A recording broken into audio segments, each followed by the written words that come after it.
Salam, selamat pagi Bapak Ibu dan Saudara yang dikasihi oleh Tuhan Yesus. Renungan kita pagi hari ini diambil dari kitab Mazmur pasal 131 ayat 1 sampai dengan yang ketiga, dengan tema kunci ketenangan jiwa di tengah goncangan. Sesungguhnya aku telah menenangkan dan mendiamkan jiwaku, seperti anak yang disapih berbaring dekat ibunya. Ya, seperti anak yang disapih jiwaku dalam diriku. Mazmur 131 ayat 2. Mazmur 131 mengajarkan bagaimana mengalami ketenangan jiwa di tengah hiruk-pikuk dunia yang mengejar kesuksesan dan pencapaian. Bagaimana memiliki kedamaian di tengah-tengah dunia yang penuh ketidakpastian, tipu muslihat dan penuh panggung sandiwara. Ketenangan jiwa dan ketenangan batin sangat diperlukan dalam menghadapi kekacauan yang ada di dunia ini. Ada 3 kunci ketenangan jiwa pemazmur Daud di tengah goncangan. Pertama, Daud menjaga keinginannya. Ia membatasi dirinya dengan segala keinginan yang berlebihan. Keinginan sering bertentangan dengan kebutuhan hidup.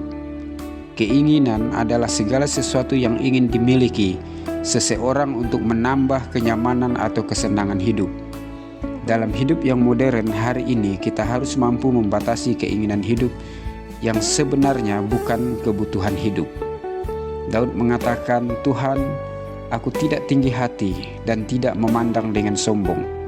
Aku tidak mengejar hal-hal yang terlalu besar atau hal-hal yang terlalu ajaib bagiku." Mazmur 131 ayat 1. Daud berusaha untuk hidup sederhana. Ia tidak berkeinginan mengejar hal-hal yang terlalu besar, tidak mengejar hal-hal yang terlalu ajaib. Berkeinginan untuk mengejar hal-hal yang besar dan hal-hal ajaib tidaklah salah. Tetapi apabila hal besar dan ajaib itu tidak tercapai, tidak membuat kita menjadi kecewa, bahkan frustasi.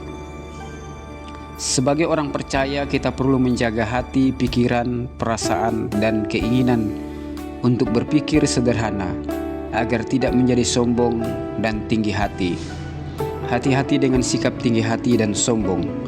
Jangan sampai jika kita sudah menjadi sukses, segala kebutuhan dan keinginan terpenuhi, akhirnya kita menjadi sombong dan tinggi hati. Mazmur 131 ayat 1. Kedua, Daud mencari ketenangan jiwa kepada Tuhan. Ia menggambarkan dirinya seperti seorang anak yang berbaring dekat ibunya.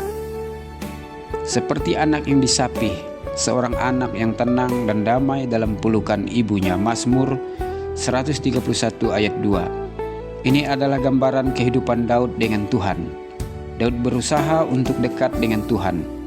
Hanya dekat Tuhan ada ketenangan dan sukacita. Mazmur 62 ayat 2-3. Saudara yang dikasihi Tuhan, marilah kita berusaha untuk dekat, semakin dekat dan terus dekat Tuhan.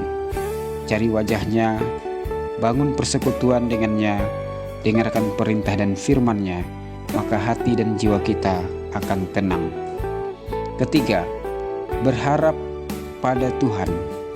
Berharaplah kepada Tuhan, hai Israel, dari sekarang sampai selama-lamanya. Mazmur 103 1 ayat yang ketiga. Berharap kepada Tuhan bukan berarti pasrah. Berharap kepada Tuhan artinya dengan iman dan percaya menanti Tuhan saat ini dan sampai selamanya. Berharap kepada Tuhan artinya selalu menanti pertolongan Tuhan, bergantung sepenuhnya kepada Tuhan. Percayalah bahwa Tuhan akan bertindak dan melakukan perkara-perkara besar dan ajaib. Saudara yang dikasihi Tuhan, sebagai orang percaya, marilah kita untuk hidup dekat dengan Tuhan. Di sanalah kita menemukan ketenangan hati dan jiwa. Teruslah berharap kepada Tuhan, biarkan Dia bertindak untuk hidup kita. Tuhan Yesus memberkati. Amin.